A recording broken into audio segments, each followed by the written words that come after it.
விட்டமும் இடை அடர்த்தியும் ரெண்டு விஷயம் தந்திருக்காங்க. ஒன்று விட்டம், இன்னொன்று இடை அடர்த்தி. முறையே அப்பெருமானங்களின் 11 மடங்கும் 1/4 மடங்கும் ஆகும். புவியின் மேற்பரப்பில் புவியீர்ப்பு செறிவு 10 நியூட்டன் கிலோகிராம் -1 வியாழன் கோளின் மேற்பரப்பில் உள்ள புவியீர்ப்பு செறிவு யாது? இதை தான் கேட்டிருக்காங்க. முதலாவது இந்த புவியீர்ப்பு செறிவுண்டா என்னன்னு கேட்டால், இதான் ஏற்றுங்க புவி. இதில் மையத்தில் எம் இருக்குது, மையத்துலேருந்து ஒரு தூரம், அதை தான் ஆர்ன்னு சொல்கிறோம். இந்த ஆறில் ஒரு எம்ன்ற ஒரு பொருள் வச்சுருந்தோம்டா, அதுக்கு நாங்கள் எஃப் சமன் எம்ஏ பாவிச்சோம்டா. எஃப்ன்றது ஜிஎம்எம்ங்கள் ஆர் வர்க்கம், அதாவது இந்த இருக்கு எம், அதோட இந்த எம் கீழ் ஆர் வர்க்கம் சமன் எம்ஏ என்று போடுவோம். அதில் இருக்க இந்த எம்எம் வெட்டுப்பட்டு புவியீர்ப்பு முதல் ஜிஎம்ங்கள் ஆர் வர்க்கம், இதுதான் புவியீர்ப்பு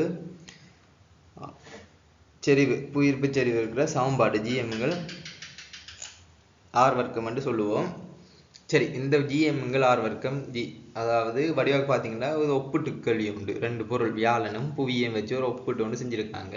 நாங்கள் சரியான தரவு குறிச்சா மட்டும் இந்த இதுக்கான விட வடிவாக எழுதலாம். இப்போ வியாழன் கோள் உங்களுக்காக புவியும் வியாழனும் வச்சிருக்கு, இதுதான் சமன்பாடு போட்டிருக்கேன். இதில் தந்திருக்க தரவுகளை குறித்த மட்டும் ஆரை, அதாவது புவியிற ஆரையை விட 11 மடங்கு. ஏன் இதில் d/2 போட்டிருக்கேன்னா விட்டம் தான் உங்களுக்கு தந்திருக்காங்க, அதனால் 6 எடுக்கிறதுக்காக d/2 and 6 எடுத்து அதே மாதிரி 11 d/2 என்று போட்டிருக்கேன். வேறு அடுத்த தரவு தந்திருக்காங்க அடர்த்தி, இதை விட 4 மடங்கு 1/4 மடங்கு சின்ன என்று சொல்லியிருக்காங்க. இப்போ எங்களுக்கு 6 தெரியும், அடர்த்தி தெரியும், இந்த ஆரையும் அடர்த்தியும் தெரியும். ஆனால் எங்களுக்கு என்னென்ன தரவு தேவை? திணிவு தேவை. 6 இருக்குது, ஆனால் எங்களுக்கு என்ன தேவை? திணிவு தேவை. அப்போ திணிவு தேவைண்டா திணிவோட சம்மந்தப்பட்ட ஒரு சமன்பாடுண்டா அடர்த்தி சமன் திணிவுங்கள் கனளவு. அடர்த்தி சமன் திணிவுங்கள் கனளவு. அப்போ திணிவு சமன் அடர்த்தி தர கனளவு. அடர்த்தி இருக்கு, அப்போ எங்களுக்கு என்ன தேவை? அடுத்தது கனளவு தேவை. கனளவு எப்படி காண்றது? இதெல்லாம் கோலம் தானே. கோலத்துக்கு என்ன சமன்பாடு? 4/3 πr கணம். அப்போ அதுக்கேற்ற மாதிரி ஆர்கணம் பையார்கணம் ஆரை மட்டும் தானே சம்மந்தப்படுது. அதை வச்சுக்கொண்டு நாங்கள் இந்த வியாழங்கோள்ற கனளவு கண்டோம்டா 4/3 πr கணம் போட்டனா. அதே மாதிரி புவியிட கனளவு 4/3 d/2 கணம். 6 தான் இது d/2 கணம் மட்டும் போட்டாச்சு. இப்போ கனளவும் கண்டுட்டோம். அப்போ கனளவும் அடர்த்தியும் இருந்ததுன்னா எங்களுக்கு என்ன வரும்? திணிவுன்ற ஒரு விஷயம் வரும். அப்போ எம் எடுத்துட்டோம். திணிவு எவ்வளவு? திணிவு 4/3 πr கணத்து 11 d/2 கணத்து டாட் q/4. ஏன் q? அடர்த்தி. இந்த அடர்த்தியால் பெருக்கியிருக்கோம். அடர்த்தி தர கனளவு சமன் திணிவாக இருக்கு. அதே மாதிரி புவியிட திணிவு நாங்கள் எடுக்கலாம். பெருக்கி எடுத்தோம்னா இந்த வருது, இந்த விட. அதே மாதிரி புவியீர்ப்பு எங்களுக்கு இன்னொரு தரவு தந்திருக்காங்க. இதை நான் ஜீவன் என்று போகிறோம். இதை தான் நாங்கள் இப்போ காண போகிறோம். இதுக்கு 10 நியூட்டன் கிலோகிராம் -1 எங்களுக்கு தந்திருக்காங்க ஏற்கனவே தரவு. அப்போ இதுலேருந்து நாங்கள் முதலாவது புவிக்கு எடுப்போம். அதாவது இந்த சமன்பாடில் பிரதிடுறேன். 10 ஜியா இருக்கும். g.4/3 πd. g என்றது புவியீர்ப்பு மாறிலி, அதில் இந்த இருக்குது ஜி, இந்த அகில ஈர்ப்பு மாறிலி. எம்முக்கு பதிலாக இந்த இருக்குது, நாங்கள் கண்டிருக்கோம். இதைத்தான் பிரதியிட போகிறோம். சரியா? அதாவது 10 சாரி இங்கே இருக்குது, இவரை தான் பிரதியிட போகிறோம்.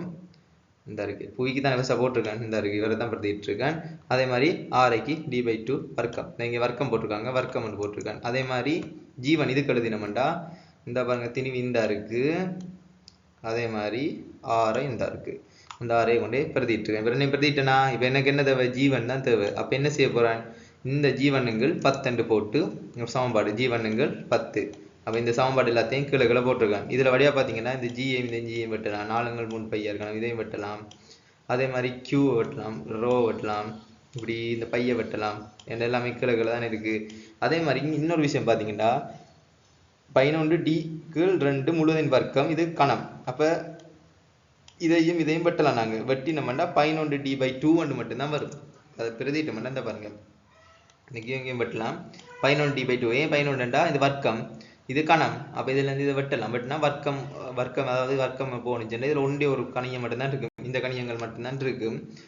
இப்போ இதை எழுவாய் மாத்திரமே இந்த 4 கீழே வரும், 11 அப்படி இருக்கும். இதில் இருக்க இந்த d இந்த /2ஐயும் இந்த d/2ஐயும் வெட்டலாம். 11 இந்த 4 கீழே இருக்குது. அப்போ கீழே போயிடுச்சுன்னா 11ங்கள் 4 ஜீவனுங்கள் 10. அப்போ ஜீவன் சமன் 110. இந்த 10 என்ன செய்யும்? குறுக்கு மாட்டேன், இங்கே போய் பிரிக்கிறது, அங்கே போய் பெருக்கப்படும். அப்போ 110ங்கள் 4. ஆகவே ஜீவன் சமன் 27.5 நியூட்டன் கிலோகிராம் -1 இருக்கும். இதில் செய்ய வேண்டியது என்னென்னா சரியான தரவு எடுத்தோம்னாலே போதும். சரியான தரவும் சிம்பிளான ஒரு சமன்பாடு இதில் பிரதியிட்டு கண்டோம்னாலே போதும்.